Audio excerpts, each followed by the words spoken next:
Hey guys, 18th today, and I've just collected some wood for the fireplace. Woke up extra specially early. To be honest, I found it quite difficult to sleep after what happened yesterday. Finding out this Hero Grinch has been producing tons and tons of R2 units. Let's find the 18th, shall we? Yeah, it's a little bit disconcerting. I'm wondering what he's using it all for. I assume he's building something or putting stuff together. He might just be using it to more quickly assemble his schemes, which is just unfortunate. Where is it? Ah, yes, 18. Here we go. Here we go. 18. Lovely red wool. So let's have a look behind the door and see what we have in store for us today, shall we? Everything looks fairly clear, right? Oh, no, no. Ooh, what's that? Oh. Oh god, it looks like a giant fan.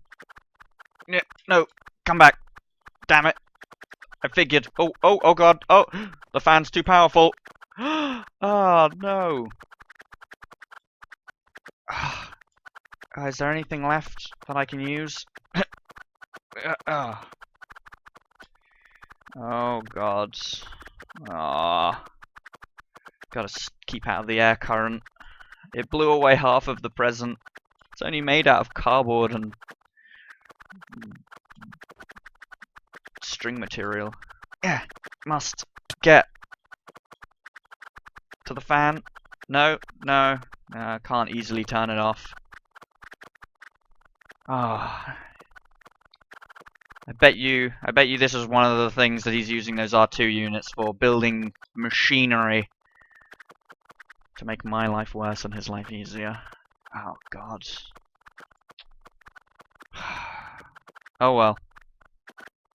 So let's take a look behind the scenes, shall we? And have a look and see how everything works. So this whole system is really happening. It's got two different activators. The first primary activator is this here, which we cross by the sponge block here, and then the secondary activator is down here, which is the wet sponge, which we get pushed into, and that activates the animation of the present getting blown to pieces in the wind. Oh, and there's also iron blocks down here, which is important to pay attention to.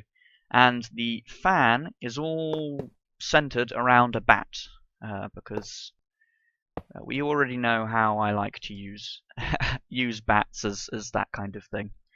Right, over here is the command blocks. I've got a slightly different setup than I've done before.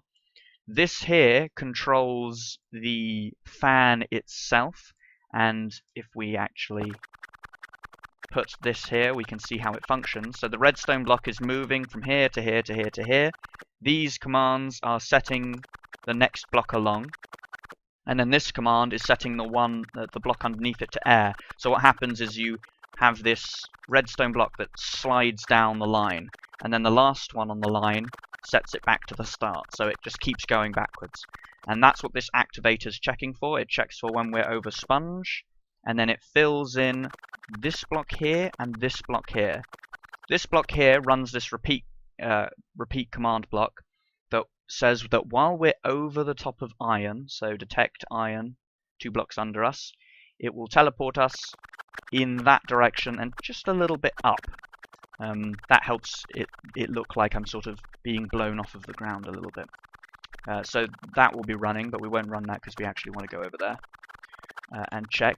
This is also running the player attacks sweep sound effect that makes it sound like the blades are creating wind. So if we go in here, we can see that it is indeed, at least it looks like it's rotating. So now we can move on to the second part of this system. Going up here. Over to here. So every now and then it goes over one of these repeat command blocks, and while it has got the repeat command block active, all this is doing is essentially summoning minecarts, just like the meteorite. We're summoning minecarts at the bats. We've got a display tile of a birch fence with a display offset. And as we go down here, we'll see that the display offset increases, and then we do negative display offsets as well, which will let us. So essentially, we have a line, and so we have 2 lines of birch fences, which sort of make up a cross. So if we let's disable this, and I want to remove this command block. Yes, good. Remove that. Put this here, and if we fly on over, we should see doodly doo doo doo doo. It looks like it's kind of standing still. Now, obviously, there's this glitch with command blocks. They almost immediately now revert their rotation, so they're less useful for this kind of thing, which I think is a big shame. But you know, it's still good for this purpose because we don't mind if it looks like in a couple of frames that there's extra arms. So we've got this cross, and because the command blocks are running down this line over and over and over again, we can return that now. But I don't know if we can. Yeah, there we go. Cool. And because it's running down this line, it displays each frame sort of it. So it's just like an animation. So every other couple of ticks, we're displaying which one it is. And so that's just sort of rotating, or at least giving the illusion that it rotates. Now let's stop it completely because annoying sound is annoying. So here's the other detect, where we're detecting for the sponge. And this is merely going into a sort of repeater array that goes through and summons falling sand at specific points with motion. So previously I showed you how you could use falling sands to remove blocks and sort of create barriers and stuff with like falling trees and stuff like that. This is using the same thing, except we're actually inputting a motion command. So when we spawn our hardened clay in with our ×0, in fact, if we steal this command block, we're going to steal this, bring it over with us, so we can demonstrate it on site. So when the command block, this command block here should be this one here, is activated, boop, there we go. It removes the block and it flies over here because it's already got motion attached to it when it spawns in. So it spawns in, it ticks to 1. It realizes that it's in a clay block, so it removes the clay block and flies on its merry way. And the motion tags that I've got set for here is 1.5 in that direction and 0.4, so it sort of hops up into the air just a little bit. So yeah, that's pretty much how we put together this command block sort of trickery and creation. I think it turned out all right. It looks quite nice. It's not often that I get to use this sort of setup, so it's quite good. Of course, I could have actually put these command blocks in with this.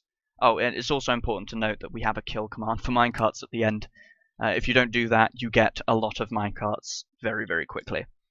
So, I hope you all enjoyed this episode, and I'll see you all next time, which will probably be tomorrow. Yeah, so see you then. Bye.